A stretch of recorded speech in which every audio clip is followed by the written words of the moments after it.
So I get up pretty early, usually around 4, sometimes 3:40, and I make some coffee, and I feed Wizard, and then I make some cereal, and then I go in and I start to draw.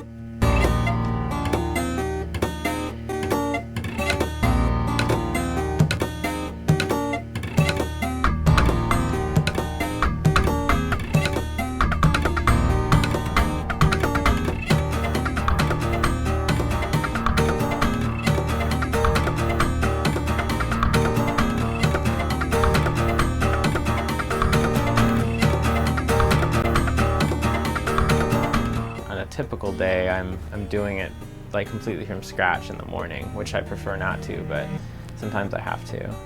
So it's completely idea to completion in one day. Actually, I mean, maybe 3 hours.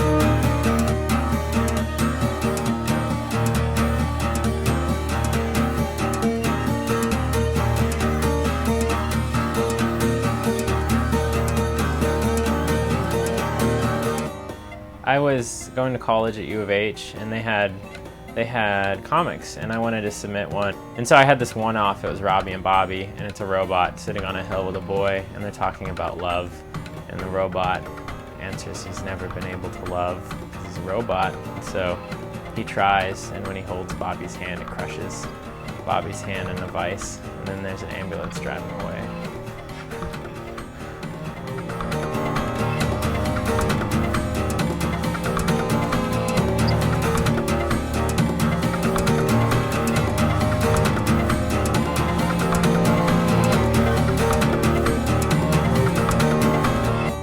I guess you could say showing July the comics become like a morning tradition. She takes a bath almost every morning, and so like I'll get her some coffee, and then I bring the laptop into the bathroom, which seems like a really bad idea, but it always works out. So I just show her the comic, and she checks it out, and then usually gives her approval. How many thumbs up, July?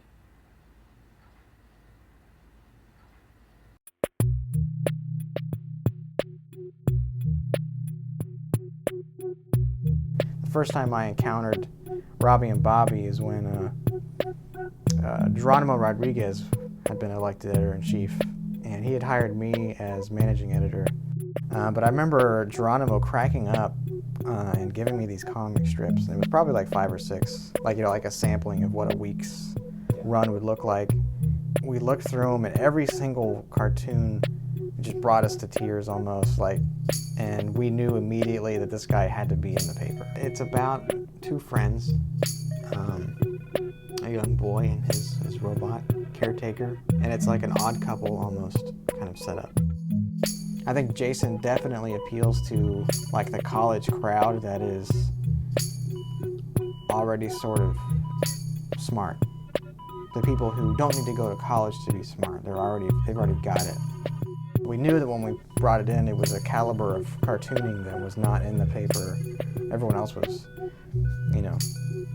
kind of middle school level, and then Jason was clearly on some other level.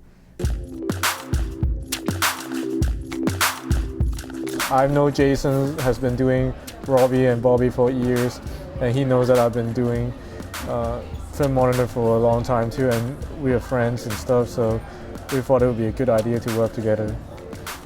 At first we were talking about maybe we have like a special comic strip of Robbie and Bobby in the issue, but then Joe Ross, who's our designer, he decided if we're doing that, we may as well go all the way to have the whole issue be illustrated by him.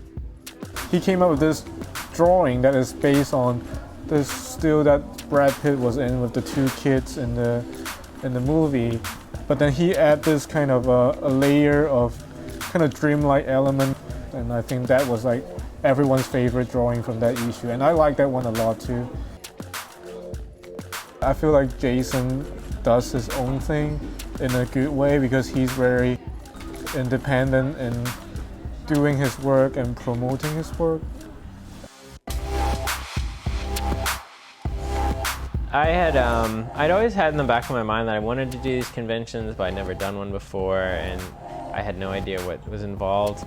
So I think Austin Bedell, he does comics too, and he asked me months in advance if I wanted to go to this Wizard World in Austin in 2010. And it was a blast. We split it, you know, we sat at a table together and we had some banners made for our comic and just chatted people up, and we met some really awesome cartoonists there, and it was really fun. My goal, I have a goal just to try to, maybe in 5 years, try to be self-sustainable on some level with my comic, just doing that, just doing my art. And I definitely want that most of that to come from Robbie and Bobby, so that's why I'm trying to make things that people want to have, like in their homes, whether it's something they want to wear or put on their wall, or if it's a book they want to read.